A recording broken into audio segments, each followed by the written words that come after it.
The story begins in a futuristic world where there is nothing but snow. Humans once built massive machines to control the weather. However, those machines eventually malfunctioned, leaving the entire planet frozen under endless ice. The few remaining survivors now live in underground bunkers called colonies. Inside one of these colonies, an alarm suddenly begins to sound. Two terrified men are seen running through a narrow corridor, trying desperately to escape. Something extremely dangerous is chasing them. They run until they reach a door, but unfortunately the door is locked. They try to open it, but it refuses to budge. Before they can escape, their pursuer catches them and kills both of them. Meanwhile, in another colony, a man named Sam is repairing a satellite dish outside in the freezing cold. While working, he notices several people carrying a sick man out of the colony. The sick man begs them to give him just 1 day to recover, but a man named Mason refuses to listen. Mason believes they have already wasted too many rations and resources on the sick man. Ignoring the colony's rules, Mason immediately points his gun at him. According to the rules, the sick person must choose whether to take a bullet or walk out into the snow to die. Sam quickly intervenes and reminds Mason about the rule. He tells him that the sick person must be allowed to choose his own fate. The rule must be respected. However, Mason shows no sympathy. He shoots the man on the spot and claims it is necessary for the survival of the colony. When Sam returns inside, he realizes how difficult life has become for everyone in the colony. The residents live in a very confined space with extremely limited resources. Because of this, they are terrified of even a simple cold. The last time the flu spread through the colony, it killed 20 people within a single week. To prevent such disasters, their leader Briggs created a strict rule. Anyone who becomes sick is immediately sent into quarantine. According to the rules, if the sick does not recover after quarantine, they must choose between two options. They can either take a bullet and die quickly, or walk out into the endless snow. Either way, death is unavoidable. Despite these harsh rules, the people in the colony work tirelessly to survive. They support each other and even try to grow seeds for food. But their population is no longer what it used to be. Every year, food and resources continue to decrease. Rumors often spread through the colony about a distant place where the weather is warm and beautiful like paradise. However, Sam believes these rumors are nothing more than stories. Sam later goes to leader Briggs and informs him that Mason has broken the rules by killing the sick man by force. Briggs is not pleased to hear this, but at that moment, he has a much bigger problem to deal with. Both of them rush to the communications room. There, Cooper delivers some terrifying news. He says that he has been receiving a continuous alarm signal from Colony 5. However, no one from that colony is responding to any of his messages. Realizing the seriousness of the situation, Briggs immediately announces that a meeting will be held in half an hour. Meanwhile, Sam goes to see Victor, who is responsible for taking care of the animals in the colony. But the situation there is not good either. Victor explains that the rabbits' last litter was stillborn. Now they have only 12 rabbits left. Among them, only one is female. The biggest problem is that the other rabbits refuse to mate with her. This means the food shortage in the colony will soon become even worse. Meanwhile, Briggs goes to confront Mason about his reckless behavior, but Mason shows no remorse for what he did. He defends his actions by saying that people who go out for the long walk will eventually come back and consume the food they left behind. Later, Sam goes to meet his girlfriend Kai. Kai is busy taking care of the plants and the food supply for the rabbits. She firmly believes that the weather control machines are still buried somewhere beneath the snow. According to her, those machines might still be capable of working. Refusing to give up hope, she continues scanning the area with her radar device to find the machine. A short time later, everyone in the colony gathers together for a meeting. Dexter quietly tells his wife several times not to cough in front of everyone. He does not want anyone to become suspicious. When Sam walks past them, his sharp observation quickly makes him realize that both of them are sick. Sam interrupts them and tells them to go back to their rooms immediately. However, Dexter becomes nervous and tries to change the subject. He claims that both of them are completely fine. Just then, Briggs arrives and informs everyone about the alarming situation in Colony 5. He announces that he will personally lead a team to investigate what happened there. Mason immediately objects. He argues that they should not waste their men and resources during such a difficult time. But Briggs ignores Mason's protest. Briggs then asks Dexter to join the investigation team. Sam already knows that Dexter and his wife are not feeling well, so Sam volunteers to take Dexter's place and join the mission instead. He explains that Dexter should remain behind to take care of the colony's turbine system. A young man named Graydon also volunteers for the mission. However, his father Victor strongly disapproves of the idea. After forming the team, Briggs assigns Sky to take charge of the colony while he is away. Suddenly, Dexter's wife sneezes in front of everyone. This causes immediate panic inside the room. People quickly cover their faces in fear and begin stepping away from the couple. Dexter and his wife are immediately taken to quarantine. Mason once again complains, insisting that they should be tested right away. Briggs angrily scolds him and declares that no decision about them will be made until he returns from the mission. A brief scene then shows a young boy struggling to walk through a violent snowstorm. He fights against the powerful wind while moving forward. Suddenly, he sees his mother lying dead on the frozen ground. The sight shocks him completely. At that moment, Sam suddenly wakes up. It turns out this was just a nightmare about his mother's death. Kai comforts him and reminds him that what happened in the past was not his fault. The next day, the team team begins their dangerous journey.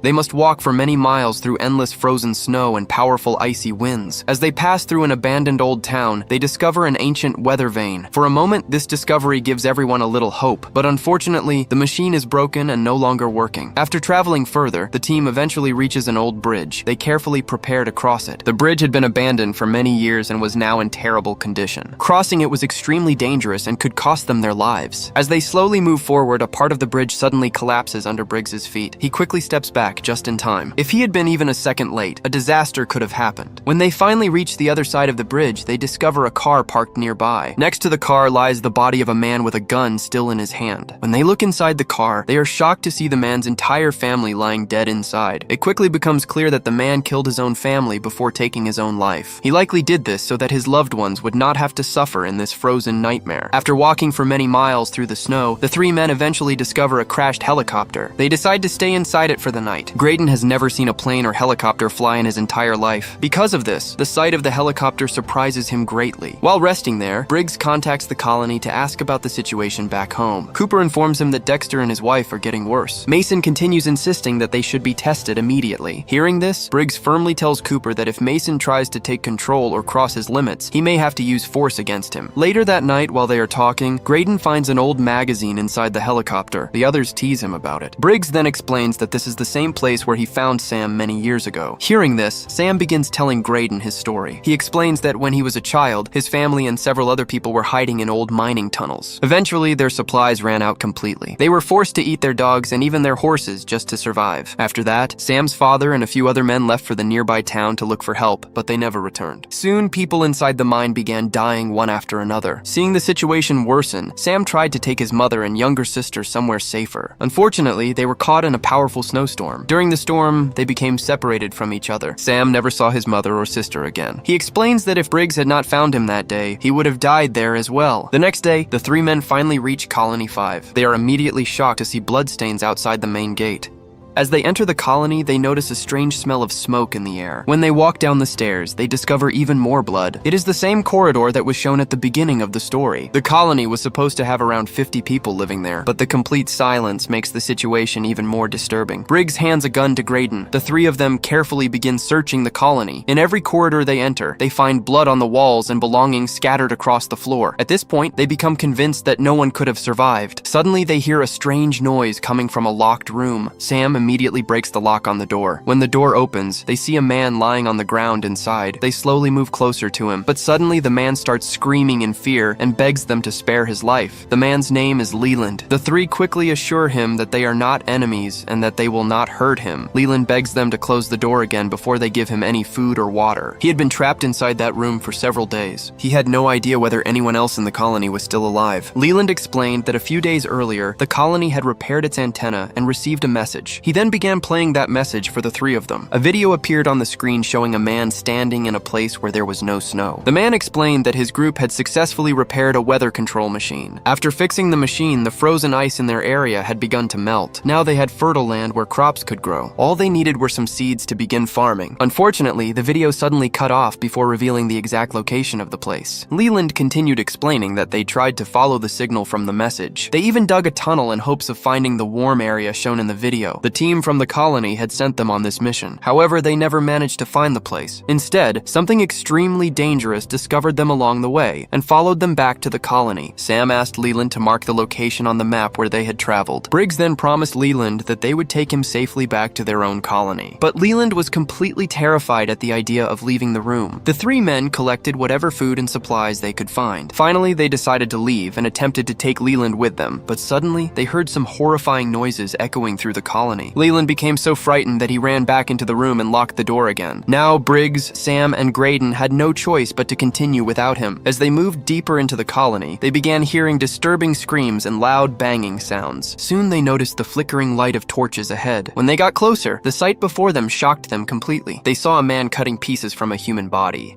Around him were the corpses of many colony residents. Several other people were sitting nearby and eating human flesh. Suddenly, the butcher noticed their presence and rushed toward them to attack. Sam reacted instantly and shot him within a second. The gunshot noise alerted several more cannibals who had been hiding among the pile of bodies. Their leader screamed loudly. Immediately, they all began chasing Briggs, Sam, and Graydon through the corridors. Sam shot the cannibal leader in the ear and killed another attacker, but there were simply too many of them. To slow them down, Briggs threw a stick of dynamite toward the pursuing group. During the chaos, Graydon accidentally became separated from the others. Before he could escape, the cannibals surrounded him and attacked him. Briggs and Sam rushed back and fought the attackers bravely. They managed to kill several of them one by one, but when they checked on Graydon, it was already too late. Graydon was dead. They did not even have time to mourn his loss. More cannibals were already chasing them. While running up the stairs, Sam shot another cannibal, but soon he ran out of bullets. Briggs then broke part of the staircase to slow down the attackers. Unfortunately, another cannibal was already waiting there. Briggs fought him in a brutal struggle. After a tough fight, he managed to shoot and kill him. Soon the rest of the cannibals arrived. Their leader saw the dead body of his companion and screamed in rage. As Briggs and Sam escaped, Briggs threw another stick of dynamite at the main gate. The explosion destroyed the entrance tower and completely blocked the path leading into the colony. After escaping, the two survivors continued walking across the frozen land through the deadly cold. When they eventually found an old helicopter, Briggs decided they should spend the night there. The temperature was dropping rapidly, making it too dangerous to continue traveling. While sitting inside the helicopter, they began discussing the cannibals they had encountered. Briggs said that when humans struggle to survive, they can end up doing terrible things. He then shared a story from his time in the army. Briggs explained that during one crisis, nearly 20,000 people had gathered inside a stadium. Soldiers were distributing food, and doctors were trying to treat the sick. However, once the food supplies ran out, the situation quickly became chaotic. People who had weapons began taking food and supplies from the weaker ones. Eventually, the senior officers were forced to make harsh decisions about who could be saved and who could not. At that time, Mason was serving on Briggs's team. Together, they eventually left that place in search of somewhere safer, where such desperation was less common. The next morning, when Sam and Briggs woke up, they discovered something alarming. The cannibals were following their footprints in the snow and were now very close behind them. Sam became worried that the cannibals might eventually reach their colony, but Briggs quickly came up with a plan to stop them. Both of them ran as fast as they could and soon arrived at the same old bridge they had crossed earlier. There, they jumped across a broken section of the bridge and placed a stick of dynamite on the narrow path. They then hid behind some broken wooden boards nearby. Unfortunately, the powerful wind blew out the dynamite's fuse. Sam stepped forward to relight it, but Briggs pushed him back and decided to do it himself. The freezing wind made it extremely difficult to light the fuse. Meanwhile, some of the cannibals attempted to jump across the damaged section of the bridge. Several of them slipped and fell straight down into the icy depths below. Finally, Briggs managed to light the dynamite, but instead of running away, he stayed where he was. He intentionally allowed the cannibals to get closer and began fighting them. His goal was to draw as many of them as possible toward the dynamite. Moments later, the dynamite exploded in Briggs' hand. The massive blast killed Briggs instantly. The explosion also destroyed the middle portion of the bridge, making it impossible for anyone to cross. From a distance, Sam noticed that a few cannibals had still survived on the other side. Even their leader was still standing there, staring at him with anger. Sam knew he could not waste any more time. He immediately began running back toward his colony. Meanwhile, back at the colony outpost, Mason had begun acting however he wanted. Ignoring Dexter and his wife's pleas, Mason forced them out of quarantine. Without hesitation, Mason shot Dexter's wife. Just as he was about to kill Dexter as well, Kai suddenly arrived and pointed a gun directly at Mason. The two began arguing about how the colony should be led and controlled. Suddenly, they heard Sam screaming from outside the colony. Taking advantage of the chaos, Dexter managed to escape. Kai immediately ran outside to help Sam. Sam collapsed in the snow, unconscious from the deadly cold. Soon Mason arrived there as well. He knocked Kai unconscious with a brutal strike. Several hours later, when Sam finally regained consciousness, he found himself inside the outpost. With deep sorrow, he informed Victor that his son Graydon had died during the mission. Just then, Mason entered the room and handcuffed Sam to the bed. Mason then announced that he was now the leader of the colony. He immediately introduced several harsh new rules. Food rations would be cut in half. Anyone suspected of illness would be tested immediately, and anyone who refused to work would no longer receive food. Sam told Mason everything about the cannibals. He warned that they needed to leave immediately and search for the warm place. Otherwise, the cannibals would eventually find their colony. However, Mason refused to believe his story. He ignored Sam's warning and walked away with the others. Before leaving, a young boy secretly stole the keys to Sam's handcuffs. He quietly slipped them to Sam without anyone noticing. Outside the colony, Mason and Victor were watching the surroundings carefully for any sign of danger, but they did not see anything suspicious. Victor then told Mason that Sam was not lying, insisted that they should prepare themselves for a possible attack. To confirm the situation, they decided to check the security cameras. Just then, another man rushed rushed in and reported that Sam had escaped. Meanwhile, Sam quickly went to find Kai. He discovered Kai tied up inside a room. Sam untied him and set him free. After that, they both began searching for the signal using Kai's computer system. At first, they could not find anything, but after carefully studying the radar again, they finally detected a hotspot. This discovery confirmed that somewhere in the world the ice had actually melted. Without wasting time, Sam and Kai packed as many seeds as possible into their bags. They then ran to warn the others about the discovery. However, on the way, Mason and his men stopped them. Mason once again tried to show his authority and power over them. Suddenly, loud banging noises began coming from the main door outside the colony. Everyone immediately panicked and rushed to check the security cameras. What they saw on the screen shocked them. The cannibals were violently trying to break down the main entrance. Their leader then held Dexter's severed head in front of the camera before smashing the device.